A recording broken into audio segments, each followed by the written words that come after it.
Just before we start, the closed captions are turned on, so if anyone needs them, you should be able to access them. If there are any issues with anything, just pop a message in the chat, and either to me or to Jazz, who's also here from Eastside Projects, and we'll sort that out. My name is Ruth Claxton, and I'm artist maker at Eastside Projects, and we're really pleased to have Abbas Zahedi here today, who we've been working with on a project called Sonic Signals that we're going to kind of talk through, I suppose, today. I thought it might be just quite useful maybe to give a little tiny bit of background about where the project's come from, and then we can kind of just start to talk about things more generally. So Sonic Signals is a project that we have developed working with a primary school called Chandos Primary School in Highgate. So we'll talk about kind of what we're doing and how we're doing it, but I suppose that's the important part of the project to know about. And it came about after we developed a relationship with the school, and the kids wrote a kind of, not exactly a call out, but a kind of briefing document for an artist to come and work with them. And then they were involved in the selection process. So it's been a very kind of co-produced, I don't know whether that's quite the right word, but a process that's involved the children, like tried to give the children agency, I suppose, from the beginning in terms of deciding who it is that wants to be in their school. And we'll talk about lots of different things, but as part of it, I've also got some questions that some of the 12 children who are involved in Radio Club, I asked them what questions they would like me to ask Abbas. So not all of those questions I'm going to ask today. So we're not going to ask about how old Abbas is, or all sorts of things that children want to know about grown-ups. But some of them kind of, I think, are really great questions. So I'll kind of attempt to weave them in as we go through.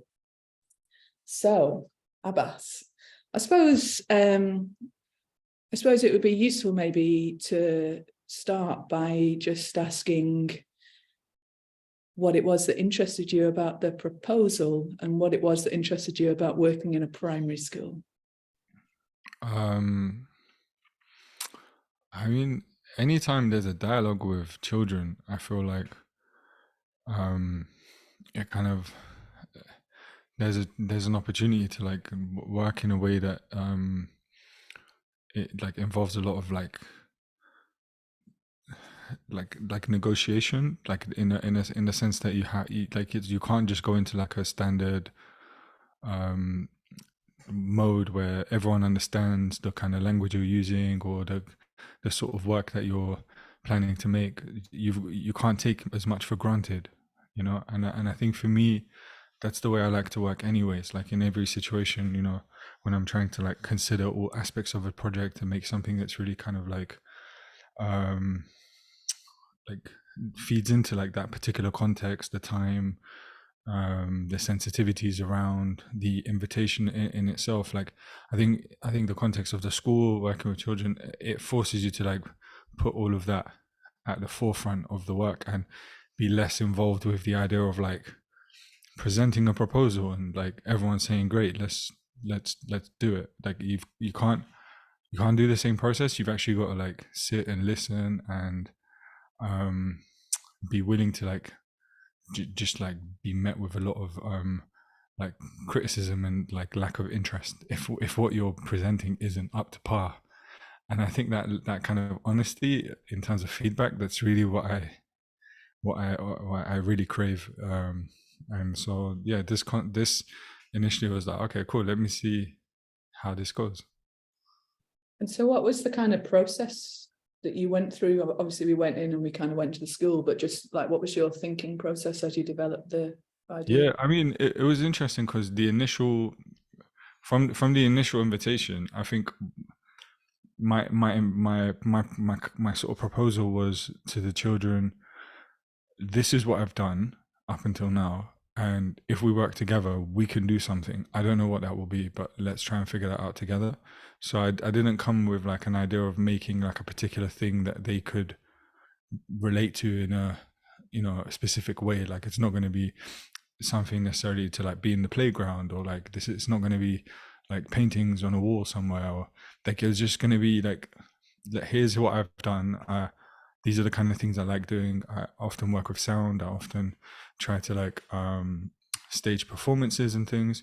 So if you guys are open to like exploring these ideas together, so that was kind of like the initial premise. And then when the kids invited me to come in, like I had to kind of initially say to them, like, I'm here because you've invited me, like you've asked me to come here in a way.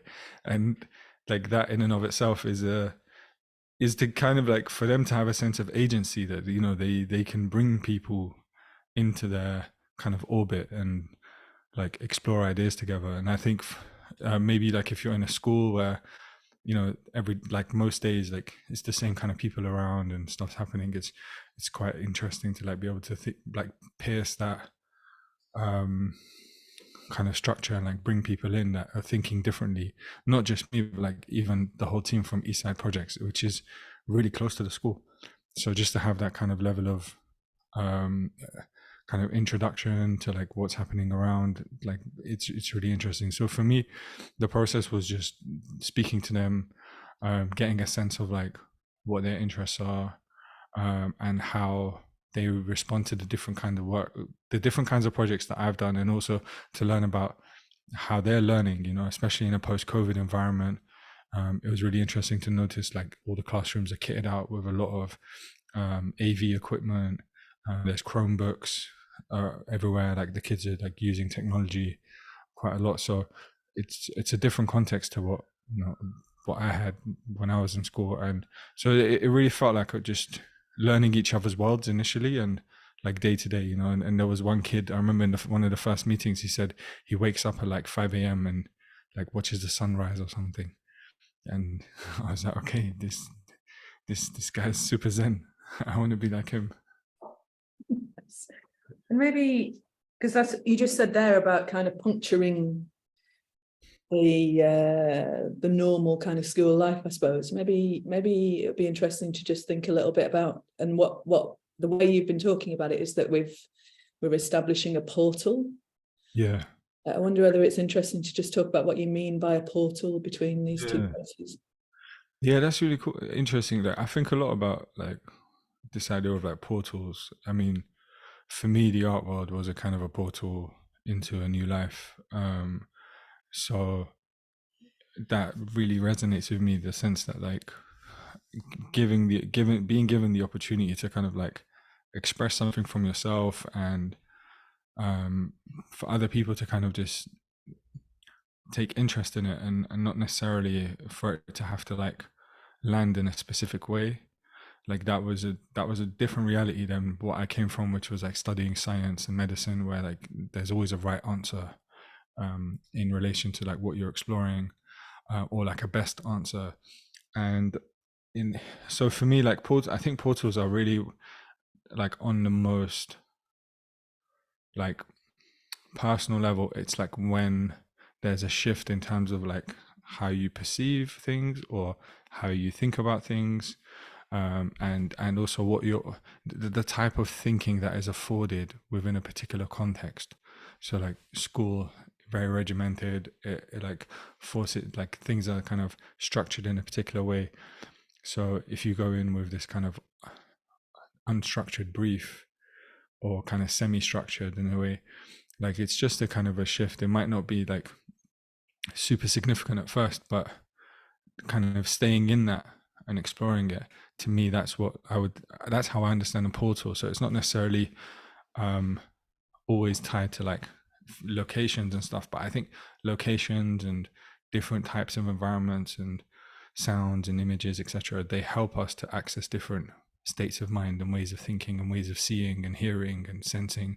That process in and of itself is what I would call it, like a portal or an opening into another way. Mm. And so how, when you were thinking about kind of this other way with the children, kind of how have you gone about thinking about that, or putting that together, or putting because you have kind of put a structure in place, I suppose, haven't you, to allow it to open, for want of a better word? Yeah, I mean, initially I think there was a lot of exploring around the idea of communication and the kind of proximity of the gallery and the school.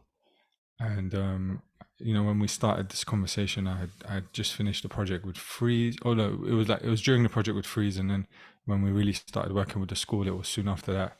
So I'd kind of established this way of working where there's a kind of performance element. In that case, it was outside of the fair, and then we were streaming an open mic into the fair every day, and then there were these two sites that were being activated in different ways, one kind of transmitting and the other one receiving.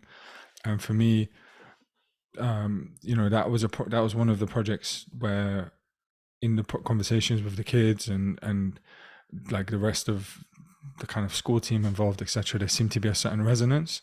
And initially there was like the feeling of like, oh, these kind of structures and these sites could be like readapted or transformed in this context. And then for me, I guess the way I approached it was I tried to work with that, and then I stepped away and I was like, well, in this case, there are already two sites. There's a school, there's a gallery. So really it's the link between the two that we are offering here. And so a lot of the other kind of infrastructure already exists. So then the conversation went more into like, okay, what is it interesting to transmit between these two sites, and how could we do that? And so speaking to the kids and talking to them about ideas around radio. I mean, there's already so much conversation around social media and things like this, and like so many of them speak in sound bites of social media clips that they've heard, and so it's kind of offering them a way to kind of experience a different kind of sonic language. That I think that was my intention of like trying to almost co-create this like particular sonic language, and not knowing what that would look like. Like I think initially we were like exploring much more kind of like traditional radio content, thinking about interviews, and doing workshops with different people, like audio descriptions, and looking at kind of like sound design from a very like broadcast perspective. And then as the project went along, like we realized actually this doesn't offer as much agency as just like just sound. Like let's try and just make sound, like, and that in a way is like the emphasis now, which is just like sounds get made over here and they come out over there, and over there is the gallery and over here is a school. And actually like it's about trying to break this kind of artificial barrier between the two, but not in a kind of grandiose way, but just in a sense of like actually these structures are far more arbitrary than we experience them, especially at that age. I suppose also there's been quite an interesting thing whereby making the kind of shift to sound, in a way it's helping, well, I mean, what sort of, it's helping the children to think differently about what communication could be, which is one of the things that I think, so like you said at the beginning, there was a very clear idea about how you should communicate. And like one of the really, so there's loads and loads of questions from the kids about like why you like talking to the radio. There's one really nice one from Sarah, like what is it, because they, I think, have a love and hate experience in relation to talking to the radio, in that they like the idea of it in principle, but then actually are not really very used to hearing their own voice. And so there's been quite an interesting kind of, I don't know, shift in power of something that sort of works sometimes and sort of doesn't. But yeah, so maybe that's a good question. So why do you like talking to the radio? I mean, it's interesting. I think over time I've just come to realize that a lot of what I experience online is like talking heads, like it's just people talking at me, trying to teach me things and tell me how to heal and how to, like, I don't know, be more successful and prosperous in every domain. So it's like, I feel like part of me is that it kind of creates this like dynamic of like the people that get talked to and then the people that talk to everyone. Like you know, even being an artist, you know, we were saying before, like it's more and more becoming, you're just becoming an influencer, and you're relying on your your audience in order to like maintain some sort of relevance. And I just think, again, it's one of those things that's very arbitrary. Like why doesn't everyone just talk to everyone? Like, not that they have to, like it doesn't even have to be your voice necessarily, and you know, like there's ways around that particular aspect of like, what does talking look like what does it mean to like talk, and how to like send your voice out into like this unknown like space.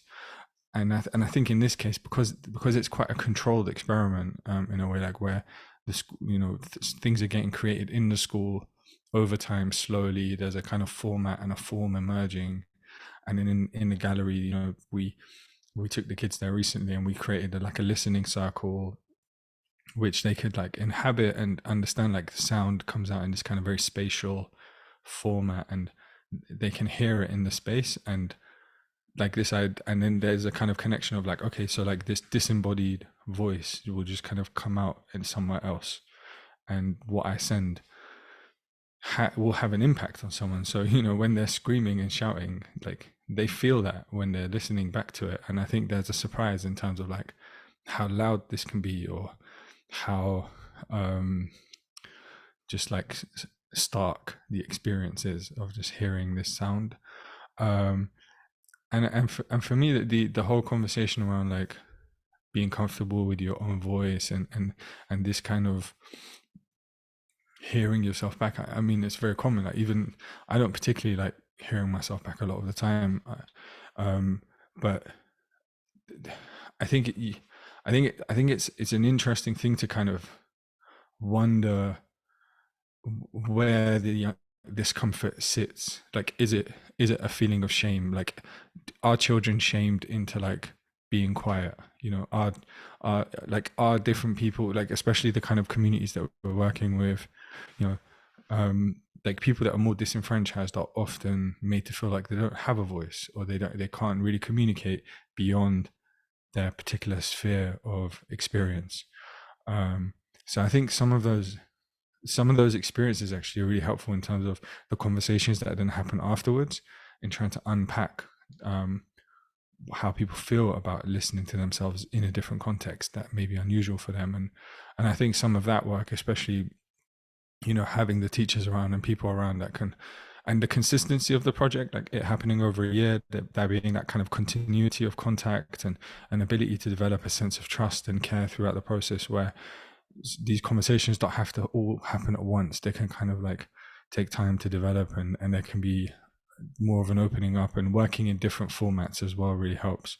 So for me, I think all of that is really crucial and key to the process, and I would say like most of the work is actually happening there. Mossy asked, who inspired you, which I guess is quite an interesting question. I suppose thinking partly about this project, but also partly about maybe how you work with people, or how that practice has developed. Yeah, who inspired me? It's interesting. I think, you know, I was just, I think one of the first experiences I had, maybe when I went to university, you know, initially to like be a medic and do science, I came across like student unions, and that was a completely new concept to me, you know, and there was like random student unions. There was like, you know, people that would sit around and play board games, and like people that would like visit certain like monuments and stuff, like because like there were a lot of new people, like it was their first time in the UK, so there was like a student union to like do sightseeing and things like that. Like anything went in a way, in that sense. And so when I got really stuck into that kind of work initially, and that was like ages ago, but you know, I set up a food society, and so we just go to restaurants and eat. Like we'd get money from uni to go out and eat. I thought it was quite a good deal, and and then yeah, I was like involved in a lot of um like creative slash like cultural work, uh and then that spilled out into like other areas, so like the fish and chip shop, philosophy, like gatherings and talks, and other similar kinds of projects that I was running at the time, um that I was like at uni, and kind of then going into more community work. But so like for me, I think the inspiration was just like seeing other people do things. It wasn't necessarily like a certain project or a particular individual. I think it was just like being curious, like seeing a group of people gathered somewhere and going up to them and be like, what are you guys doing here? And I don't know, they would say it's like a Dungeons and Dragons something, and I was like, okay, I don't know what that is. But yeah, I think it's just really like I came from a background where I didn't know that, I didn't know those specific references, but it was a very um like like any space could be anything, you know, like you could just find a group of people sitting somewhere and like having a debate about something, and it might be at a bus stop, and they would be like there for 4 hours having a debate. um so for me there was like really this idea of anything goes, and so yeah, doing community work in that way really opens things up. And I think in an art space there's still some freedom to like think experimentally. So like any artist that does that, I feel really inspired. Nice. And so I also, I suppose I was just thinking about just how you're talking about things there being kind of like coming across things and then different things kind of butting up to each other. We've been talking quite a lot about collage, and collage as a kind of methodology in terms of how we'll put sound together. So that it's not like a linear logic necessarily. I just wondered whether you could talk a little bit about, it feels like that could connect into that. Yeah, yeah, definitely. I think that's it, like collage and looping as well. You know, like the repetitive nature of certain things. Like I think any kind of time-based media is really interesting in the sense that there is a durational element, and like you, it's there is a kind of process of engaging, and whenever time expands an experience, there's scope for like feelings to emerge, and like you having to like sit with it, and like maybe get bored or feel uncomfortable or like curious, or part of it might be interesting. And so there's a kind of like there's like you're trying to pay attention to the thing, but then there's also this like navigating your own state. And I think whenever those two are conscious, like there's more of a dialogue between you and the work. Whereas sometimes if a work is like less easy to engage with in that way, or if it's just, you know, like an image or something more that feels more static, you almost have to be taught how to like create a durational experience out of that. Whereas like something in terms of sound, it comes quite naturally. So you know, like the whole world we experience is in time, but then certain things allow us to like more intuitively like hone in on that aspect, and other things you kind of have to be taught to like navigate it, and then that creates a kind of temporal dimension to what you're seeing. So like for me this way of working, um like thinking about collage, it's almost like giving someone the like becoming less precious about a kind of external thing, and trying to emphasize that level of dialogue. Because you know the way we do collage with the sounds is, especially like we first started mapping it out now on post-it notes, and like kind of drawing up different sounds and then putting them in different orders and arrangements, and then looping them, and just even just like by voice, like reading them, singing them, um like making noises in any way. And so that becomes a way of trying to like again keep this kind of internal external dialogue like very like alive and dynamic, as opposed to like trying to create like a fixed linear like one take or like A to B kind of format where you become more focused on like getting from one external point to another external point, and it kind of shuts down a bit of, again, of the kind of intuitive process. And so you have to be trained in order to like keep that level of intuition. And professional people who work in these fields, they learn how to do that over time. But I think in this scope, it's like trying to stay with something that's much more just like instinctive, and doesn't need to like have that level of polish, which kind of, again, this like looping element helps, because then that creates another layer of like rhythm and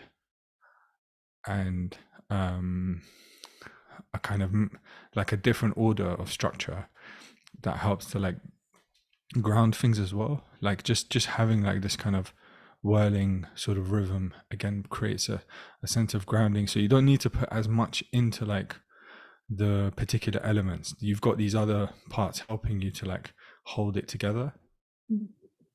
Because the idea at the moment is that it will, like, the potential is that it's a never-ending, like a long-term artwork, never-ending loop.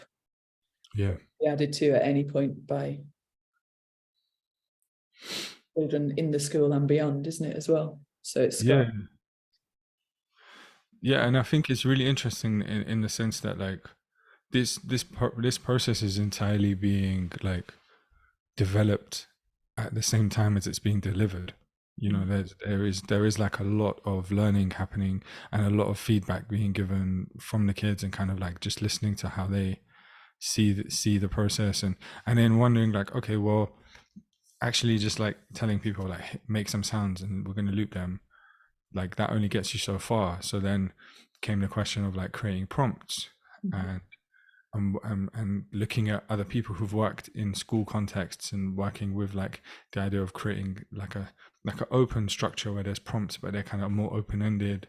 And I remember there was a project we referenced, which I came across by Paul Maheke. He did with the Serpentine some years ago, and there's like lots of these types of, like, often in like theater and performance, there's a lot of those types of works where like kids are given like prompts and like they have to act out and role play and things like that.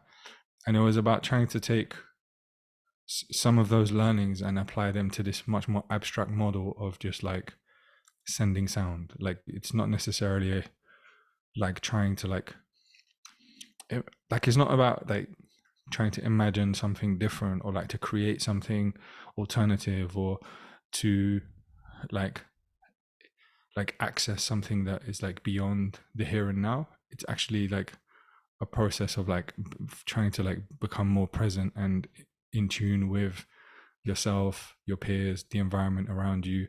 So a lot of that kind of work where this kind of developing this prompt structure, which is kind of like these cards we're making that will follow a kind of workshop format. It's like, it's often like, I could say it's probably like the same prompt like 50 times that it's been rewritten in a different way, and it's all about like just listening. And even when you're making sound, you're listening to the sound that you make. Like it's really a kind of exercise in like being like aware and self-aware and aware of others, and kind of opening up kind of the sensorial element of how we exist in an environment where like schools are very rational, analytical spaces in general. It's like listening things. Like we did an exercise a few weeks ago so we're running a weekly radio club. Don't know whether we've actually said that. So there's a group of kids that meet every week with us, and then we're going to do other workshops with classes in the school as well. And we did an exercise the other week where we made them try and be silent and listen for like, it was a minute, wasn't it? It was even a minute, and they almost imploded with stress. Like it was so unbelievably difficult for the 8, 9 and 10, the kids, for 8, 9 and 10-year-olds to just listen. And like, it feels to me like, in a way, whilst obviously transmitting and making sound is a really key part of the project, helping them to think about what listening even means feels like it's been quite key. That's really helpful. Sorry, I didn't mention the radio club. That's like that was I think the big part of the initial work was to like figure out with the school how we could make this into a project. And so having a weekly group of kids that joined Radio Club, we sent out an open call to the different age groups that we were interested in, and they signed up for it and what they want to learn and how they want to engage. And so like having that kind of idea of making a club and then meeting every week to try different exercises, that's been like really cool. And yeah, I remember the listening experience was like, it was interesting because they actually did it. Like they were able to listen and be silent for like over a minute. Like I let it run a bit longer, but it was just interesting that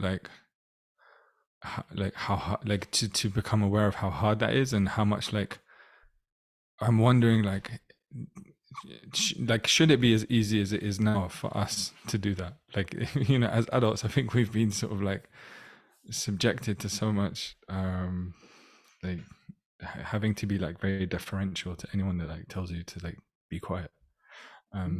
So it's just interesting to see that that's not really like a natural thing necessarily to like want like that is a hard thing to do, and I think it's important to remember that. Yeah.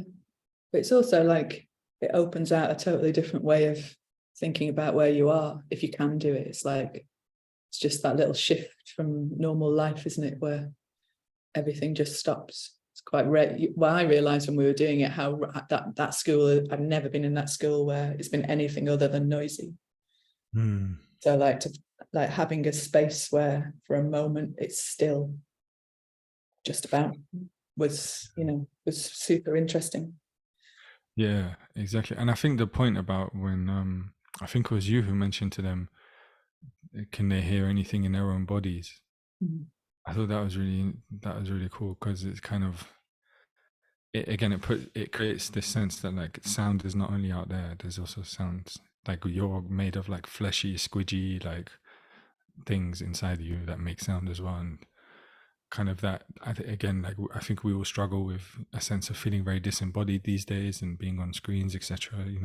So like any like sound really brings this element of embodiment in a way that like visual doesn't. Visual forces you to kind of like often like perceive distance, whereas like sound can be experienced very intimately. So I think that was really interesting. I've got a very good question from Dewani, which is, in your opinion, what could be the most important point in making a radio channel? What could be the most important point in making a radio channel? Yeah. I think that it's not a radio channel. Like that would be the best way to do it. Like it wouldn't read as a radio channel. It wouldn't like radio is such a kind of like the helpful thing about using the term radio is that is like it has this like legacy and history of like people understand what it means when you refer to it, but like even using a radio nowadays, I can't remember the last time like I tuned an actual kind of like analog radio for something. But like I think the important point about radio is that like what I was saying before about the kind of durational aspect of it, and like you turning it on and like not knowing what's going to play, and like the scanning, and like it's structured in a particular way that I think does like it has its own kind of internal logic that if you spend time with it will become apparent. Whereas I think a lot of the ways we experience media nowadays, especially like timelines and feeds and stuff, like they don't really have an internal logic as such. They're always changing, they're always shifting at a pace that makes it really hard to like keep up with like what's going on, or like to get any sense of like continuity or like stability. Whereas I think in the past, like radio gave people a lot of stability. Like if they turned something on at the same time every day or whatever, it like grounded them in a particular sense. Like it was a kind of almost like an anchor in a sort of time experience of time. Like there was a sense of synchronicity that was offered, which is again with like timelines and feeds, we don't have that. So for me, I think the this work in particular, like, it's one of those, like any durational artwork, it creates this rhythm, especially if it's looping, that it does create this space to like anchor things in an interesting way. So I think when you transmit sound within the kind of framework that we're doing, where we're trying to create this transmission that goes into a gallery and then it loops and it has a space and it's situated, that creates this kind of anchoring experience, which is closer to like radio in the proper sense, as opposed to just like, I don't know, like the types of communication and media that we have nowadays, which don't really afford that same level of like groundedness. Nice. I'm aware that we're like 40 minutes in now, so just to say, if anyone else has got any questions or things that they'd like to ask, you can either put your hand up or put them in the chat, and then I'll ask them, or you can put your hand up and ask them yourself. There's a question from Azra, which is kind of interesting, I think, which is, when did you start publishing your art pieces? But I suppose for me, I was thinking about that in terms of when, because you did lots of stuff that was spoken word, and then you've kind of moved between different art forms, ways of being in the world. Like when did you start publishing your art pieces? So thinking about them as art pieces, I suppose. Yeah, interesting. I mean, the thing with art is that, like, I think, like, it's weird because like when you're in school, like so much of what you do is like art, like it's just like you tell kids to do art, like they'll just like scribble on paper and be like, I'm doing art, like there's no concept of like it has to be done in a certain way, and that's probably like a really positive thing about school, in the sense that like art is so kind of like I don't know what the word is, like it's so direct in a way, like it's just, there's no real filter to like access pen and paper. Like it's kind of, that's one thing you see in every classroom, there's like loads of pens and lots of paper, and I guess like then you go through life, and then at a different point, if you want to like do art, you have to like approach it in a completely different way. There isn't any more this like direct ability to just like do something and call it art. But then, so for me, I guess it was only when like I was invited to be in a proper exhibition, which was in Venice 2017 for the Diaspora Pavilion, that and I was referred to that by someone else who just another artist called Othello D'Souza Hartley. He came across a lot of my community projects online, and I met him very briefly one day, and he mentioned to me, oh, the stuff you're doing is socially engaged art. There's this thing in Venice called the Diaspora Pavilion, and you should apply for it. And at that point, again, I was one of those people, I was like, this is not really relevant to me, this doesn't mean anything. But just because someone I respected and thought highly of them as an artist, said to me, okay, what you're doing is a type of art, and if you explain it like this to these people, they'll give you an opportunity to like do it over there. So I think for me, it was really like key to like be witnessed and referred in that way. So yeah, in 2017 it would be my like official thing, but before that, I'd like just always doing stuff. Nice. I've got some questions. Claire Cumberledge has asked, how will the sound be experienced in the gallery? Will it happen in a discrete space, or will it be ambient throughout spaces? And where will the sound be heard in the school? Yeah, so the current format that we have is a sort of we're creating like a sound circle with a quadraphonic sound setup, so 4 speakers plugged into a mixing board, and then the sound will kind of come out as like stereo pairs, and they will be like opposite diagonals, so like 2 right channels facing each other, 2 left channels, and so, but I think probably most of the sound may get mixed in mono. I'm not sure yet. We'll have to see how it comes out. we're like and then there's this idea that we'll create like bean bags and like cushion coverings and like sofa coverings that the kids are designing, because there's been a whole visual element to this as well, because some people work very well in that way, and we're trying to like have it as holistic as possible. So creating a kind of like sound like designs of like different like posters of like shows and stuff. So like if someone wants to make a poster for like a particular show that they have in mind that they want to host or present, or like drawing sound waves, like the one of the recent workshops we did was like a lot of time like drawing sound waves and like trying to actually imagine them in like less conventional ways than like a physics diagram, but like just like anything could be a depiction of sound, like any visualization of sound is valid. And then what we did at the gallery, the workshop that you led with Jazz and Dinosaur, around like kind of these collage cutouts of like images that like depict like particular sounds, like a car crashing or a frying pan sizzling, or this kind of thing. And so it's like really trying to like increase the language of sound, like, and blur the distinction between like visual and auditory necessarily. So having this listening circle with the fabrics on the kind of seating that sits in the middle, and then you can kind of like face anyway or just lie down and face up. And yeah, that's the idea of how it will come out at that end.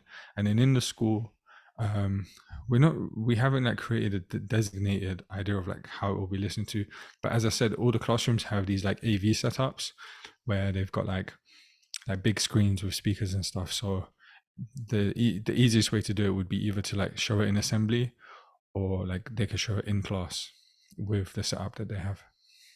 I mean, I guess ideally we would hope we're doing like a launch day for kids who've been involved, that hopefully the school will be able to bring them down. So ideally they'll come in the space, and it is just so it's in the main gallery space as well, if you've been to Eastside Projects. So just I mean the aim is in. yeah, like the aim of creating this connection between the two sites is to create a physical movement across from the school. So it's like, it gives the kids a chance to like put their own voice in another context in an art gallery, and their own sounds and whatever they wish to send over. At the same time, it gives them access to another space with a sense of agency, that like they now have a stake in this environment, that it's not their school, it's a gallery, and they can go there after school, they can go there on weekends, they can take their friends, they can take their family. It creates this kind of new space for them to like have a relationship to, and widens the kind of ecology of like learning and stuff in a different way. So yeah, there is what you just said, like emphasizing that people go there, especially the kids, is really key. We've got a question that I reckon is from Jazz. Is this your question, Jazz? Do you want to ask it? Yep, that's fine. So I've noticed, Abbas, a lot of your work seems to involve social practice in community spaces or with community groups. What are some aims that you have around engaging communities with art and just kind of art making, talking about art, that kind of thing? I mean, for me, I wouldn't say there's like set aims in particular. I think often there's an overlap between a kind of a process that I'm dealing with or interested in, or something that requires a social element. And the thing about like the thing about often, like a lot of the times when we're with other people nowadays, there's like either a sense of like alienation, where like we're on public transport or something, and like there's a sense of like you've got to keep to yourself, or there's a sense of like we're at work or we're doing something where we're busy and we've got to like do it in a particular way, or we're in school, we're not really like particularly able to step outside of like a particular, I don't know, way of being in the world. So for me, what art allows us to do is something that's very very human in a way. It's like kind of like just to like spend time together doing things that don't necessarily make sense, or they don't necessarily have a particular outcome, or they don't have to go anywhere beyond that particular moment. Like, it's funny, the question about what were my earlier artworks, and I spent a long time doing like traditional craft, like in like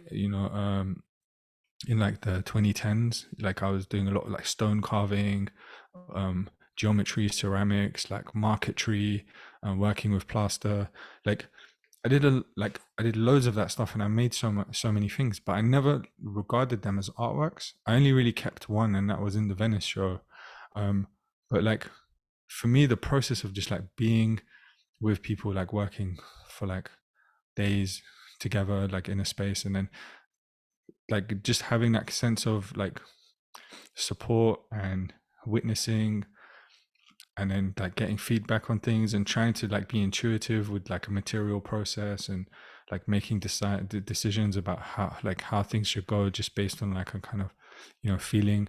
Like, all of that for me is like, the aim is to like be in an environment like that, which feels much harder to come across in your life in general. Like, it just, so for me, I feel like I employ art to that end, because art affords certain level of free expression, or curiosity, or kind of creative dialogue in a communal setting, that then opens up other parts of kind of just what it means to be human, like fiddling with things, or like making stuff. Like, I spent a year working in a bakery because my therapist referred me as a kind of mental health program. This bakery was hiring people who were in like long-term therapy, and I spent a year just like going there every day, like kneading bread and making sourdough and volcorn and various breads. And like, again, that was just a process where it was just like a group of people like doing things together all day. And like, a lot of that to me felt like the same what I'm trying to achieve when I'm doing a community art project. It's just that, once you put the label art on something, it does create a certain expectation. And I think my role is to try and like minimize that expectation interfering with the process. So it's not necessarily about removing it, because having a sense of like completing something or creating something is very fulfilling, but like, that can often like overshadow what's taking place. And for me, I want to make sure like the process is really protected, and then whatever happens, that that we can work with that there's no reason it has to be a certain way for it to be justified, as an art piece in particular. Nice. One question from Joe Lathwood, which is, how do you decide when these longer works are finished, or like when to stop working on them? When you tell me. Yeah. I don't know, like, is this project ever finishing? I don't think it is. No. I don't know, like, I don't think, I think a lot of these projects, they lay dormant, they don't really finish, they and with this one, there is the hope to like produce, well, we're doing it, it's to produce these kind of prompts and cards and workshops that can be replicated, and give people access to like working in this way. So I think I don't know, like things are finished, like if they need to be finished. If they don't, then like I think it's like okay to just like park them and then revisit them whenever. Cool. Has anyone else got any questions? I've got some good easy ones from the kids. Well, not easy ones. Mohammed wants to know, do you have a job? Do I have a job? I'm trying to get one. So if he knows anyone with jobs, I'll come to Birmingham. It's like a job's a job. You need to do it. So I don't know. Tell him to send me any leads. Okay, I will do. David wants to know, what's your favorite food? My favorite food. Oh my god. My favorite food. What is my favorite food? I don't know. I like coffee. Is that a food? I drink coffee. I think Oh, okay. that would kind of do. I'm just trying to what, because I eat a lot of apples. I think apples like my favorite thing in the world. Like a really good apple. Like I'll eat every kind of apple. Fair enough. Yeah. And then Yeah, Sappho wanted to know, what is your best year? my best year. This year, because life gets better. Very good. Something hopeful. I think that's nice. Or maybe next year. Next year is my best year. Nice. Very good. Very good. Mm. Okay. Well, I think, oh no, here we go. Here's another one. What do you want what do you want the kids, the students, the Eastside staff and the wider public to take away from sonic signals? I think, like I'm not sure in this sense, because I think like I've just been really grateful for the opportunity to meet yourselves, to be part of this community, to like really work together in a collaborative way, with Eastside Projects and Chandos and the kids. There's a lot of like these kinds of projects require a lot of like contact time, a lot of talking, a lot of discussion, a lot of like figuring things out, and be willing to like shift and change as like different needs emerge. And to be honest, like sometimes as an artist it's hard to have the time and space to work in that way. Like there's often this idea that like you propose something and then it needs to be executed like very specifically. And so it's just to have this like more open-ended format, which is research based or process based or whatever we want to call it. There's not really a name for it, but I think this for me is far more engaging and fruitful, and I guess like maybe like the thing we can all learn from it is that like art spaces can facilitate this way of working. Like even the premise of like this residency or like this program being inspired by the artist placement group, it's really based around this idea that like artists have inherent value, and like they can offer a lot in any context, and that goes for everyone. Like so the line between artist and non-artist is very fine and blurred. So like it's just about kind of understanding like the capacity we all have to like imagine things differently together, and then providing some structure for that, and to see it through. So for me, I think the thing is like to actually imagine how like more art can look like, I don't know, like what's usually referred to as like public program or socially engaged work, etc. Like how, like even stuff that's like really fixed in an exhibition format, like how could that function in a way that's not just like primarily focused on display or presentation. So that, I think that's the question I'm trying to answer in my work. I think there's common questions now that different people are answering, and definitely Eastside Projects is one of the places where I've found like this question being dealt with in a really like hands-on kind of proactive way. So like I've learned a lot, and I'm taking away so much from it myself. One last question, which is from Zed, which is, hey Abbas, I really appreciate you speaking about the wandering part of the making process that you engaged on early in your career. I'd love you to, so maybe this is a nice way to round it off, to speak on reflection and meditation in your practice. Yeah, I mean, this is key, right? Like this is so much of,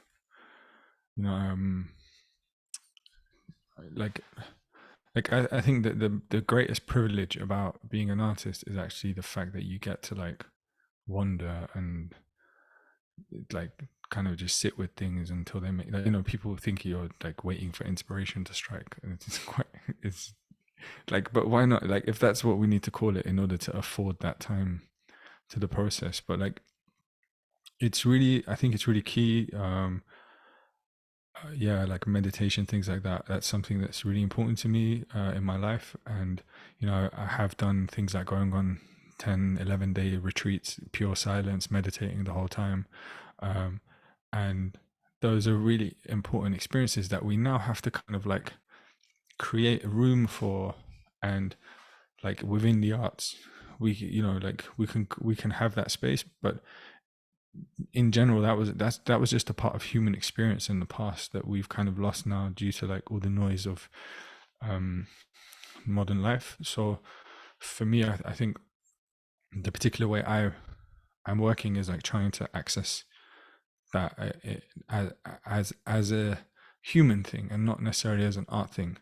And art affords us that, and maybe that's the kind of like, through encouraging art in a public format, we are extending that privilege to people who can be involved in other ways, and also like, you know, thinking of ways to like broaden access to those kind of spaces, and be, you know, galleries and spaces, etc., that offer a kind of time out from like the normal day-to-day experience of the world, are really valuable for providing that. And that's why I think like having a physical gallery space is really important, because they are like some of the only like quiet spaces you can access that aren't necessarily like a religious space, or like, I don't know, somewhere very like professional, like I don't know, I don't think hospitals are very quiet, but somewhere that's more clinical in that sense. So yeah, for me, it's a big part of what I do, and it's one of the reasons I was drawn to working in art in general. Great. Thanks, Abbas. That Thank you. was really nice wander through everything. Hope it's been really interesting for everyone else watching as well. So the project will launch on the Digbeth first Friday in June. So the first Friday of June in the evening. I've realised at this point I should have written this down.